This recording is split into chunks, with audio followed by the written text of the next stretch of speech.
तो सबसे पहले तो ये आइडेंटिफाई कीजिए जो भी स्टॉक है वो किस ट्रेंड में है। अगर वो अप ट्रेंड में होगा तभी बाय करने का फायदा है, तभी आपके पैसे बनेंगे। अदरवाइज वो बाकी दोनों ट्रेंड में हो, लेने का कोई फायदा ही नहीं है। आप बैठे रहेंगे उस ट्रेंड में, वो ट्रेंड चलेगी ही नहीं, आप हाथ पांव मारते रहेंगे, कोई फायदा ही नहीं होगा आपको मेहनत करने का। तो एनालिसिस कर रहे हैं तो राइट डायरेक्शन में एनालिसिस कीजिए। नमस्कार दोस्तों, कैसे हैं आप सब। दोस्तों मेरा नाम है मनीष और इस वीडियो में मैं एक कॉमन क्वेश्चन का आंसर देने की कोशिश करूंगा जो कि कमेंट सेक्शन के थ्रू मेरे फॉलोअर ने कई बार पूछा है, मेरे दोस्तों ने कई बार पूछा है। उन्होंने कहा कि हम कोई भी स्टॉक लेते हैं तो लेने के बाद वो नीचे चला जाता है और जो हम बेचते हैं तो बेचने के बाद वो ऊपर चला जाता है। तो ऐसा क्यों होता है? ऐसा मेरे साथ भी हुआ करता था पहले, अब भी कभी कभी होता है। तो ऐसा क्यों होता है, उसके पीछे क्या रीज़न है, इसके बारे में हम डिस्कशन करेंगे। तो दोस्तों होता ये है कि हम ना स्टॉक से मोहब्बत कर लेते हैं, इश्क कर लेते हैं। होता ये है कि हम जब स्टॉक सिलेक्शन करते हैं, बहुत से इन्वेस्टर ऐसे होते हैं उनको जो है ना कंपनी पसंद आ जाती है, वो कंपनी के बिजनेस को देख के उस स्टॉक को बाय कर लेते हैं। ये कोई बुरा तरीका नहीं है कंपनी के फंडामेंटल देखना, रेशियो देखना, बैलेंस शीट देखना। ये कोई बुरा तरीका नहीं है कंपनी का बिजनेस मॉडल देखना, कंपनी कैपेक्स कितना कर रही है ये देखना। ये एक अच्छी स्ट्रेटेजी है।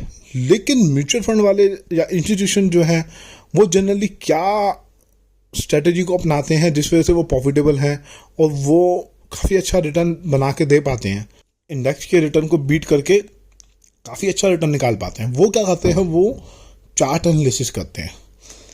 वो स्टॉक से इश्क नहीं करते, वो कंपनी के बिजनेस को स्टडी करते हैं, लेकिन उससे पहले वो जो फर्स्ट इम्पोर्टेंस देते हैं वो चार्ट को देते हैं। वही देखते हैं कौन सा स्टॉक है, कौन सा चार्ट है जो अप डायरेक्शन में है और वो ऊपर जा रहा है। पहले तो वो टेक्निकल एनालिसिस पे सबसे ज़्यादा फोकस करते हैं। 3 तरीके के ट्रेंड होते हैं, एक अप ट्रेंड, एक साइडवे डायरेक्शन और एक डाउन ट्रेंड।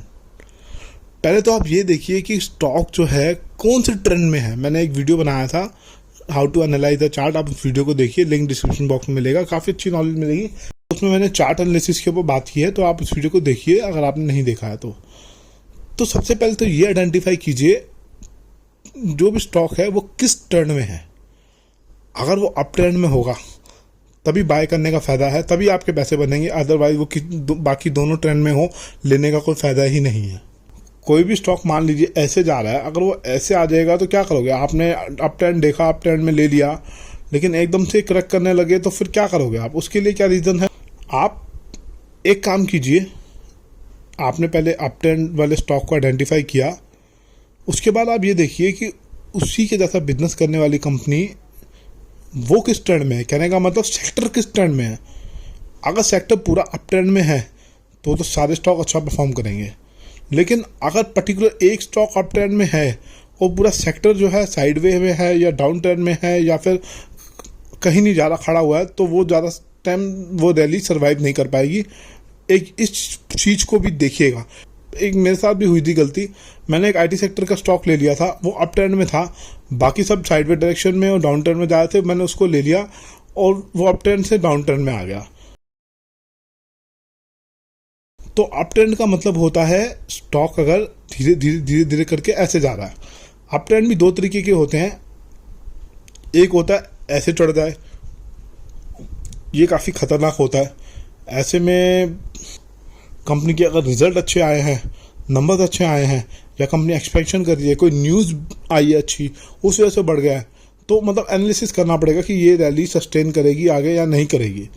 जनरली इस टाइप का जो ट्रेंड होता है, ये वाला ट्रेंड जो होता है, ये लॉन्जिविटी में सस्टेन करता है और अच्छा रिटर्न देता है। तो दोस्तों आप लंगड़े घोड़े पे पैसा मत लगाइए, गिरते हुए स्टॉक पे पैसा मत लगाइए। ये मत सोचिए कि सस्ता मिल रहा है तो सस्ते के चक्कर में रहेंगे तो फिर गड़बड़ हो जाएगी। मैं समझ सकता हूँ, मान लीजिए कंपनी के फंडामेंटल अच्छे हैं, अभी किसी रीज़न की वजह से कर रहा है, सस्ते में मिल रहा है। अगर आप लॉन्ग टर्म इन्वेस्टर हैं, 2-3 साल, 5 साल, 10 साल का व्यू है, तो आपने ले लिया तो कोई बुरी बात नहीं है। पोर्टफोलियो में पड़ा रहेगा, डिविडेंड वगैरह देगा, कोई दिक्कत नहीं है। और रिजल्ट अच्छे आ गए, ये रिजल्ट वगैरह, बोनस भी आ सकता है, राइट इशू भी आ सकता है और बायबैक भी आ सकता है, वो एक अलग बात हो गई। आपको रखना है उसको लॉन्ग टर्म के लिए, ठीक है। लेकिन अगर आप ये क्वेश्चन होता है आपके मन में आता है कि मैं कोई भी स्टॉक लेता हूँ वो नीचे चला जाता है मेरे लेने के बाद, वहीं मैं म्यूचुअल फंड की परफॉर्मेंस देखता हूँ या पीएमएस की परफॉर्मेंस देखता हूँ, पोर्टफोलियो मैनेजमेंट सर्विस जो देते हैं उनकी काफ़ी अच्छी रही है टू कंपेयर मुझसे।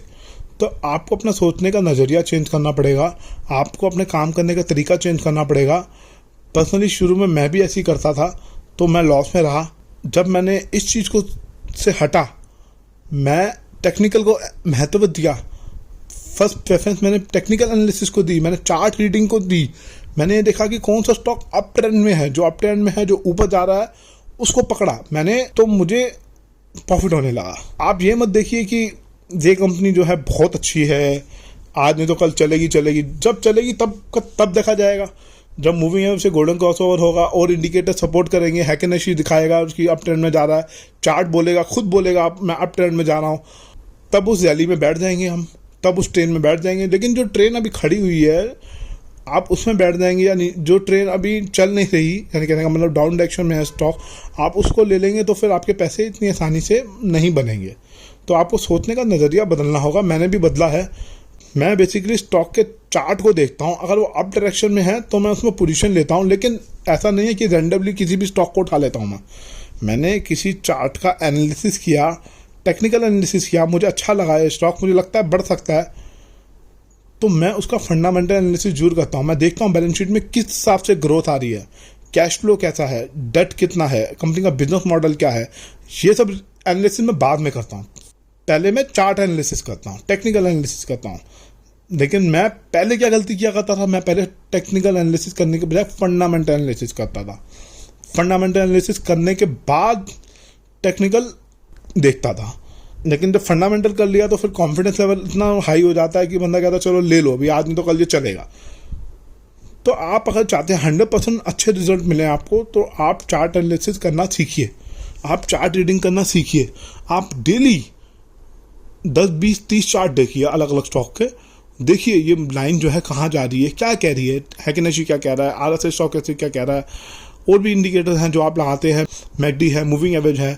तो आप देखिए, मैं तो सिंपल आपको बताता हूँ, मैं मूविंग एवरेज यूज़ करता हूँ, हैकेनेशी यूज़ करता हूँ, और मैं चार्ट को रीड करता हूँ कि ये लाइन जो है, ये स्टॉक की लाइन कहाँ जा रही है इस वक्त। उसके बाद फंडामेंटल देखता हूँ थोड़े कि कंपनी क्या, किस चीज़ का कामकाज है, इसका इन फ्यूचर क्या हो सकता है, कितना कैपेक्स कर रही है कंपनी, और ऑर्डर बुक कितनी है कंपनी की, रेवेन्यू किस हिसाब से बढ़ रहे हैं, प्रॉफिट किस हिसाब से बढ़ रहे हैं, आज का रेवेन्यू कितना है, कितना ऑर्डर बुक है, डेट कितना है। तो जैसे मैंने अभी आपको बताया, तो मैं ये सब देखता हूँ तो मुझे इमेज क्लियर हो जाती है कि मैं जिस स्टॉक में पैसा लगा रहा हूँ थोड़ा सेफ है, और इसको टाइम, इस एनालिसिस को करने में ज़्यादा टाइम लगता ही नहीं है।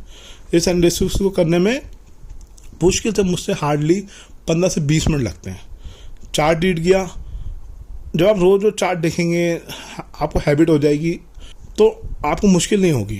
2-3-5 मिनट में टेक्निकल एनालिसिस हो जाता है। उसके बाद फंडामेंटल करने में टाइम लगता है।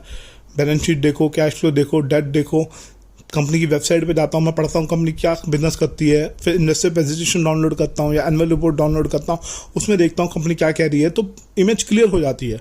उसके साथ साथ मैं न्यूज़ देखता हूँ गूगल पे कि इस स्टॉक को लेके आज की डेट में क्या पॉजिटिव और नेगेटिव न्यूज़ हैं, उसके बाद किसी कंक्लूजन पर पहुँचता हूँ मैं।